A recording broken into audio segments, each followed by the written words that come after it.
룻기서는 우리에게 아주 친숙하게 다가오는 성경입니다. 왜냐하면 이스라엘의 한 평범한 가정에 대해서 이야기하고 있는 성경이기 때문입니다. 룻기서에는 바다가 갈라지고 성벽이 무너지고 나귀 턱뼈로 1,000명을 죽이는 이러한 기적과 같은 일이 일어나지는 않습니다. 룻기는 그저 이스라엘의 지금 현실에도 있을 법한 한 가정에 대한 이야기만 나오고 있습니다. 우리나라는 가족 관계에 대해서 끈끈한 정과 사랑이 다른 나라보다 더 있는 것 같습니다. 너무 끈끈해서 그런지 때로는 기대와 아쉬움이 많아서 가족 관계 때문에 너무 어렵고 또 서운한 마음이 많이 들 때가 많습니다. 특별히 엄마 같은 시어머니, 딸 같은 며느리로 지내는 것, 제가 겪어보진 않았지만 쉽진 않은 것 같습니다.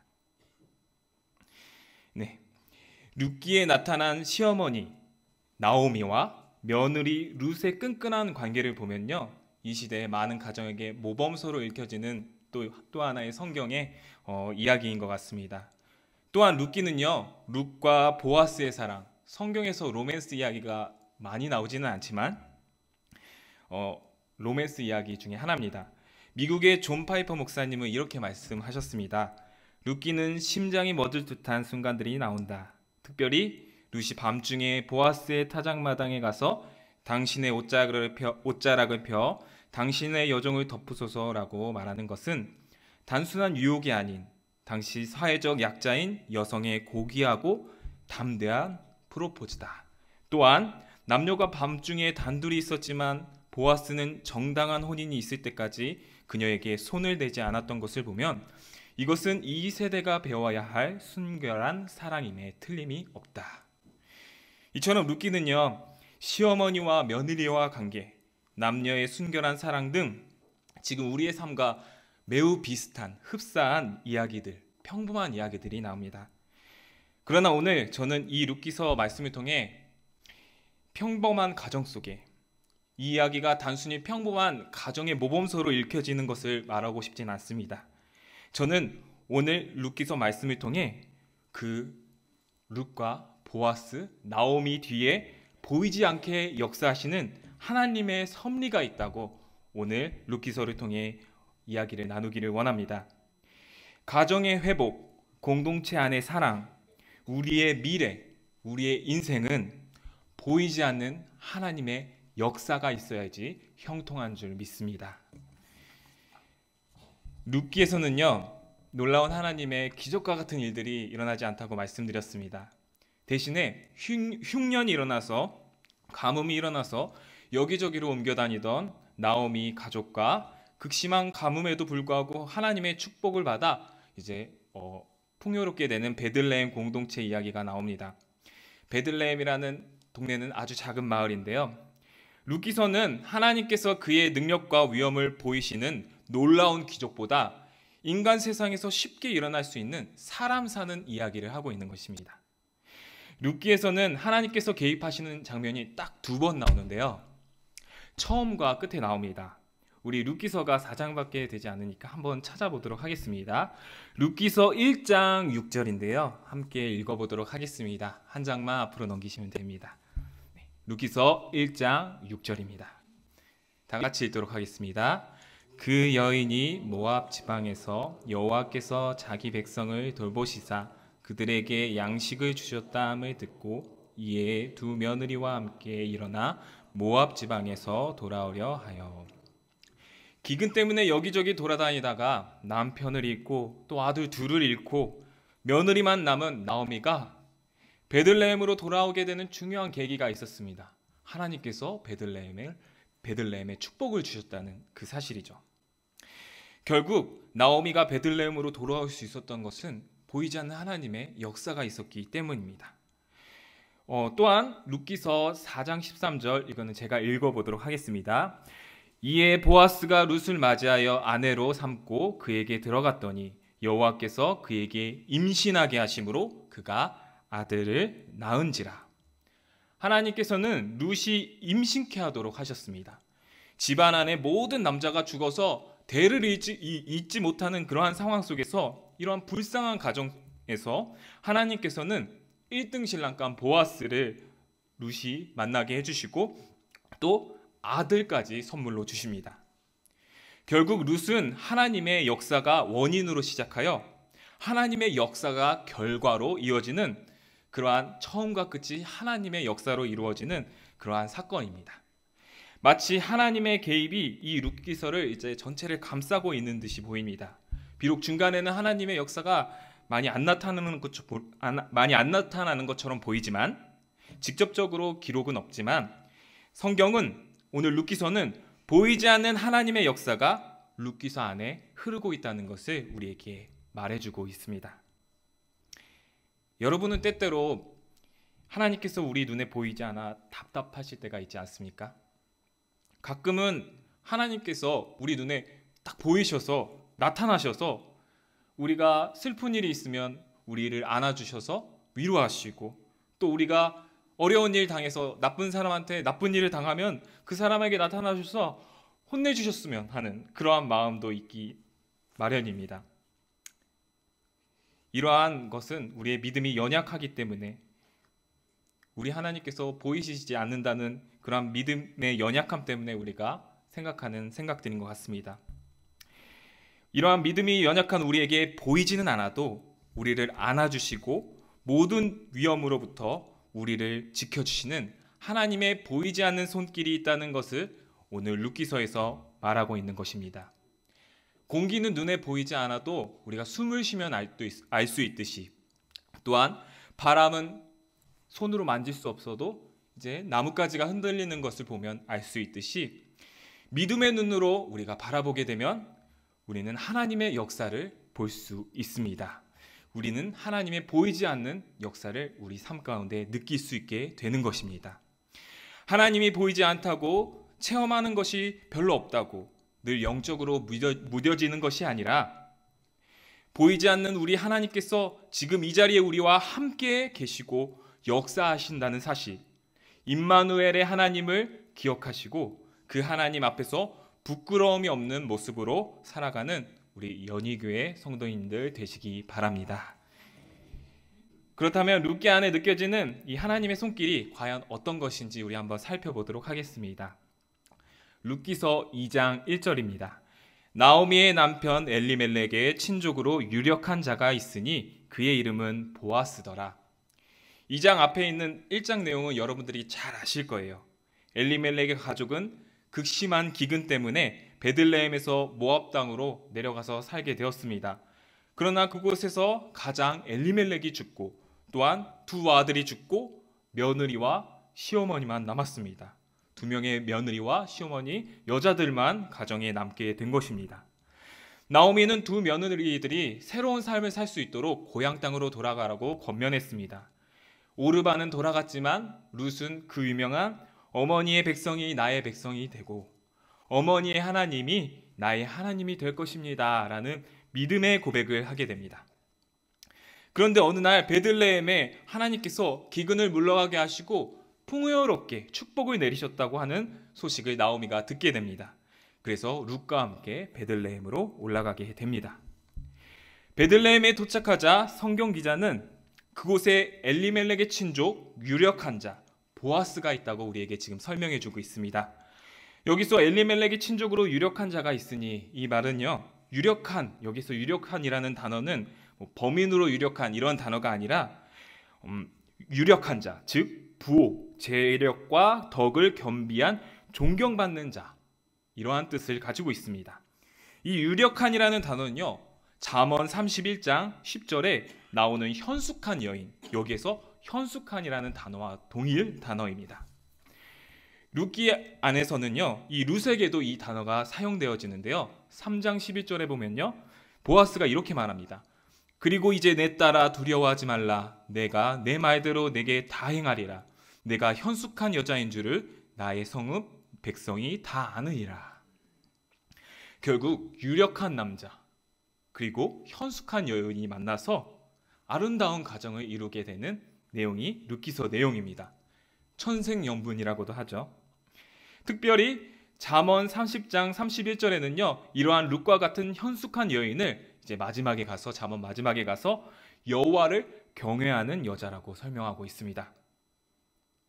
이 자리에 계신 우리 연희교회 모든 형제님들, 유력한 남자가 되시기를 바랍니다. 이 자리에 계신 우리 모든 연희교회 자매님들, 현숙한 여인이 되시기를 바랍니다. 이러한 현숙한 여인, 유력한 남자는요, 여호와를 경외하는 남편, 여호와를 경외하는 아내라고 하는 사실입니다. 즉 여호와를 경외하는 사람이 보이지 않는 하나님을 경외하는 자가 진정으로 지혜로운 자이며 아름다운 가정을 이루는 사람이라는 사실입니다. 현숙한 여인 룻은 오늘 우리에게 어떠한 현숙한 모습을 보여주고 있을까요? 2장 2절에 이렇게 나와 있습니다. 2장 2절은 우리 다 같이 한번 읽어보도록 하겠습니다. 룻기서 2장 2절입니다. 모압 여인 룻이 나오미에게 이르되 원하건대 내가 밭으로 가서 내가 누구에게 은혜를 입으면 그를 따라서 이삭을 줍겠나이다 하니 나오미가 그에게 이르되 내 따라 갈지어다 하매. 베들레헴에 도착한 나오미와 룻은요, 곡식을 추수하는 때였지만 먹을 양식이 없었습니다. 당시 이스라엘 사회에선 남성 중심 사회였기 때문에 여자 둘이서 생계를 이어가는 것은 너무나도 어려웠어요. 게다가 과부 둘이었습니다. 그러나 딱 한 가지 먹고 살 수 있는 방법이 있었는데 하나님께서 정해주신 법이었어요. 신명기 29장 19절에 이렇게 기록되어 있습니다. 내가 밭에서 곡식을 벨 때에 그 한 뭇을 밭에 잊어버렸거든 다시 가서 가져오지 말고 나그네와 고아와 과부를 위하여 남겨두라. 그리하면 내 하나님 여호와께서 내 손으로 하는 모든 일에 복을 내리시라. 하나님께서 이러한 법을 정해주셨습니다. 하나님께서는 이스라엘의 연약한 사람들을 위해 지금으로 말하면 복지정책 같은 이러한 말씀을 성경에 기록해 두셨습니다. 이방 여인 룻은 이 사실을 이방 여인인데도 불구하고 어떻게 알았을까요? 여기서 우리는 룻에게 배울 점이 있습니다. 룻은 과부가 됐고 자기는 이방인이었고 또 지금 시어머니를 모셔야 하는 상황이었는데 이러한 상황 속에서도 시어머니 그리고 이 가정을 포기하지 않고 자신이 할 수 있는 최선의 것을 행했습니다. 또한 룻은요, 과거와 현재 상황을 탓하지 않았어요. 룻은 시어머니에게 충성하겠다는 그 자신의 선택을 후회하지 않았습니다. 또한 자신이 이방인 신분에 있었음을 한탄하지 않았습니다. 룻은 어머니를 섬기기 위해 최선을 다해 여기에서 작은 일이지만 이삭을 줍는 일을 했습니다. 2장 7절에 이렇게 기록되어 있습니다. 2장 7절입니다. 오늘 우리가 읽은 마지막 절인데요. 2장 7절 다 같이 한번 읽도록 하겠습니다. 시작. 그의 말이 나로 베는 자를 따라 단 사이에서 이삭을 줍게 하소서 하였고 아침부터 와서는 잠시 집에서 쉰 외에 지금까지 계속하는 중이니이다. 룻은 보아스의 밭에서 거의 하루 온종일 이삭을 주었습니다. 이삭 한 털 한 털 줍는 게 얼마나 힘들었을까요? 많은 인내가 필요했을 것입니다. 또한 창피함도 있었고 수치심도 있었을 수도 있습니다. 룻은 하나님과 시어머니를 섬기겠다는 말에 신실하게 행했습니다. 룻의 이야기를 묵상하면서요, 제 어린 시절, 특별히 청소년 시절을 좀 많이 생각하게 되었습니다. 그리고 룻을 보고 제 삶이 많이 부끄럽게 느껴졌습니다. 과거에 저희 아버지께서 사업을 하셨는데 사업을 많이 실패하셔서 저희 가족은 한동안 좀 극심한 가난에 시달리곤 했었습니다. 그때 청소년기였는데요. 매일매일 걱정과 근심, 그리고 하나님께서 왜 우리에게 이러한 환경을 주셨을까? 이러한 하나님께 대한 원망으로 하루를 보냈었던 것 같습니다. 부모님 탓도 많이 했습니다. 제 중고등학교 시절은 이러한 비관적인 마음으로 항상 살았던 것 같습니다. 그러나 오늘 성경에 나온 룻은 전혀 그러지 않았습니다. 어쩌면 저보다 더 극심하고 어려운 상황인데도 불구하고 룻은 과거를 탓하지 않고 할 수 있는 일을 찾아서 최선을 다해서 했습니다. 현재 어려운 상황을 바라보지 않았습니다. 과거에 붙들리지 않았습니다. 이스라엘의 하나님, 나오미의 하나님, 어머니의 하나님, 오직 여호와 하나님만을 바라보고 한 돌 한 돌 이삭을 주우면서 충실하게 살았던 것입니다. 현실에 최선을 다하는 룻에게 하나님께서는요, 놀라운 일을 이 시간 말씀을 통해서 계획하셨습니다. 우리 룻기서 마지막으로 한번 읽어볼 텐데요. 룻기서 2장 3절 말씀입니다. 룻기서 2장 3절 말씀입니다. 시작. 룻이 가서 베는 자를 따라 밭에서 이삭을 줍는데 우연히 엘리멜렉의 친족 보아스에게 속한 밭에 이르렀더라. 아멘. 현실에 최선을 다하는 룻을 하나님께서는 보이지 않는 손길을 통해서 보아스의 밭에 인도하셨습니다. 그런데 약간 우리에게 여기에서 어색한 단어가 있어요. 교회에서는 잘 안 사용하는 단어인데요. 무엇일까요? 우연히입니다. 교회에서 우연이라는 단어는 잘 안 사용하는 단어입니다. 약간 부정적이게 우리에게 느껴지기 때문이지요. 진화론의 영향을 받은 것 같은데요. 우주가 우연히 생기고 이 세상이 우연히 생겨났다는 이러한 사상 때문인 것 같습니다. 하지만 오늘 우리가 읽은 룻기서에서 사용되는 우연이라는 단어는요, 그 세상에서 말하는 우연이라는 단어가 아닙니다. 아무런 이유가 없이 생긴 일, 그것이 아닙니다.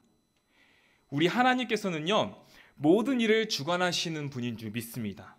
과거에도 역사하셨고요, 현재도 역사하시며 장래 우리 미래까지 다 계획하시며 이루어 가시는 분인 줄 믿습니다.